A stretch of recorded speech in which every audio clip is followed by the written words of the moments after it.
বলেন দোয়া কবুল হয় না, দেখেন নিজেদের সাথে মিলে কিনা। এই 5টা শর্ত যদি পাওয়া যায়, মুহূর্তেই আপনার দোয়া আরশে যে নক করবে। 1 নাম্বার শর্ত আকলুল হালাল, হালাল খাওয়া। কি খাওয়া? আমরা দুইটাই খাই,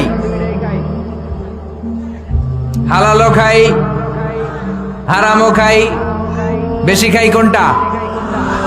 হ্যাঁ, কি খান? আমি কই নাই কিছু, আপনারাই কইছেন। নিজের উত্তরে নিজে ধরা না।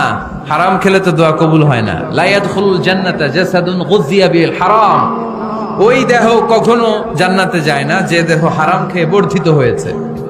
কেন দোয়া কবুল হয় না? মিলিয়ে নেন নিজের জীবনের সাথে, জাস্ট একটু মিলিয়ে নেন, খেয়াল করেন। আকলুল হালাল 1 নাম্বার শর্ত। ইউর ইনকাম শুড বি হালাল, ইউর ফুড শুড বি হালাল, ইউর ড্রিঙ্কস শুড বি হালাল, ইউর ফ্ল্যাট শুড বি হালাল, your bank balance should be হালাল। চিল্লায় বলেন ঠিক কিনা?